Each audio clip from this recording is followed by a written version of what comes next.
this is a continuation of the previous day after I finished at the Modern Art Museum. And this place is actually called Pontscoverts, something like that.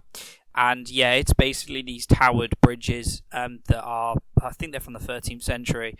And they're really cool, actually. You can go right inside all of them. It kind of reminded me of York Walls a little bit. And then, yeah, the next few pictures are of Strasbourg's Little Venice district. Seems like many cities seem to have a Little Venice district. And, yeah, then you have, I'm going to pronounce the English version, which is called the Church of the Temple, Strasbourg, which is a really nice building. And then probably the most impressive building in all of Strasbourg is the Notre Dame Cathedral, which again, seems like there's a few of those across Europe. And yeah, it's just amazing. There's a few pictures of the streets. We also have their parliamentary building. And then something I found particularly cool was the Council of Europe and the European Parliament buildings. The European Parliament building is insanely impressive. And yeah, that brought close to the, well, most of the day in Strasbourg. Yeah, so I just got back from Strasbourg for the day. This bridge is pretty cool because that side is Germany, that side is France. So when I first went to my campsite that was over in, well, what I now know is Germany, cycled over there and everything was in German and everyone was speaking German, and I was like, how has this happened? Why are they all speaking like German in France and like all the signs were German as well? It was like so weird. And then Vodafone texted me like, welcome to your new like country, blah blah blah blah blah. And then I cycled back over to Strasbourg and I looked at the map when I was coming back, and then I was like, oh, that's Germany on the other side of that bridge. So yeah, and the sunset is like amazing right now. It doesn't really do it justice on the camera. I tried taking a picture, it doesn't work. So yeah, that's the update. And this is the chill as fuck little road that goes back to the campsite. Recording a quick video to say about how I've had to use this fucking big fucking head torch to sort out all my wounds because my feet are so fucking bitten. I have literally got like red fucking blotches all up my ankles from fucking bugs biting me, and my socks are like literally got like blood in them because of like all the scabs and scars and fucking bites and shit. It's actually unreal. That's one of the things like that really fucking pay their toll on this trip. Like, it's just like there's so many small things, and that's just one of them. Is just getting fucking bitten every fucking night, and there's not much you can do about it. Like, how are you gonna keep bugs out of a fucking tent? So that's me out for the night.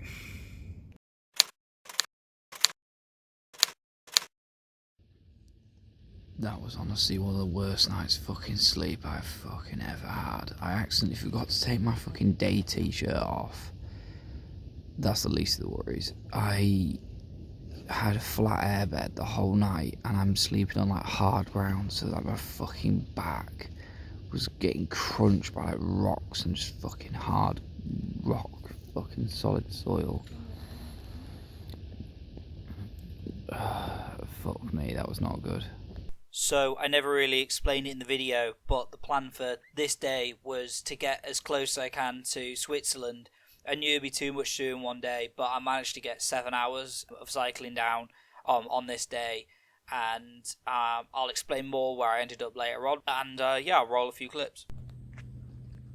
How beautiful and peaceful is this little place here?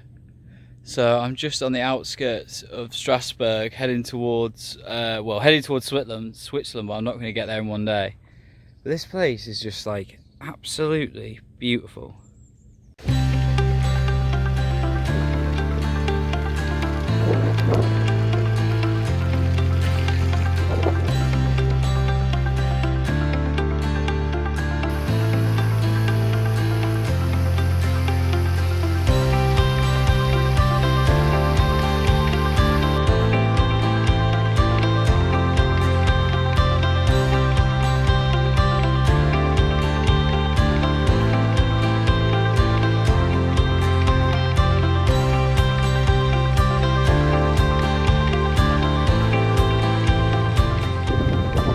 I just found the last netto of Europe. Yeah, still all the way to fucking Switzerland. I'm not going to get to Switzerland, as I've said before.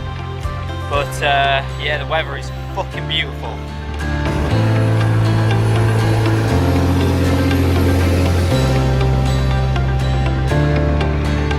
So these are the things that you come across when you do long distance cycling. So as I was cycling along, I started to notice signs for a place called Rust, which I was like, what does that mean? Which I then found out was actually like a neighbourhood / town area, and it had this place that I actually thought was called Rust as well. It turns out after the fact I found out it's called Europa Park, and as you can probably see from some of the pictures, it's genuinely like Disneyland. It's absolutely crazy. The picture of inside the park with the huge ball, I actually didn't take myself. I have actually put that picture in just because I wanted to show some further context. But yeah, it's a huge theme park. I can't express how massive it is. Obviously I didn't go into the theme park. I actually just stopped and charged my phone while I was there. But yeah, it was a really cool, weird thing to do.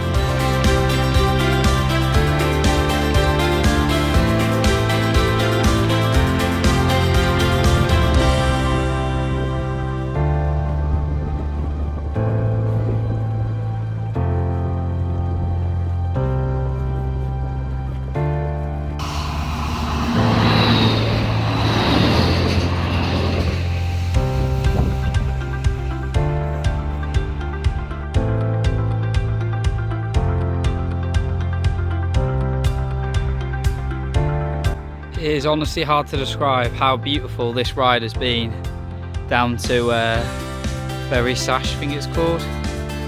These valleys with vineyards and farmland is absolutely stunning.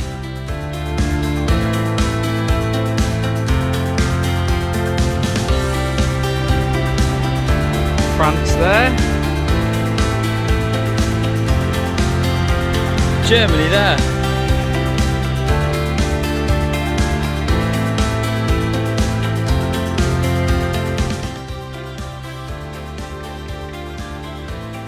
So this is Neuf-Brisach, which actually means New Brisach, and I was blown away with this place. I genuinely stumbled upon this completely randomly. I wasn't even aware of this place until about 10 miles before I arrived there, when I stopped and had a look at sort of campsites in the area.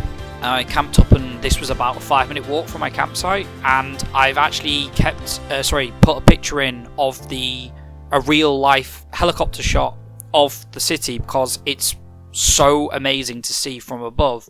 Yeah, I didn't actually get any video of me walking around, but it's a really, really cool place.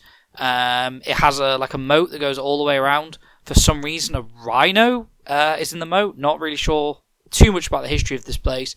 I did briefly look online, and it's like a French fortified town that was to protect against the Germans and apparently the Romans as well. So yeah, it's quite cool in that aspect. And yeah, it's just another one of these moments, particularly with going to that Rust place early in the day, where you're like, wow, this is one of the really cool aspects about stumbling across places on your bike.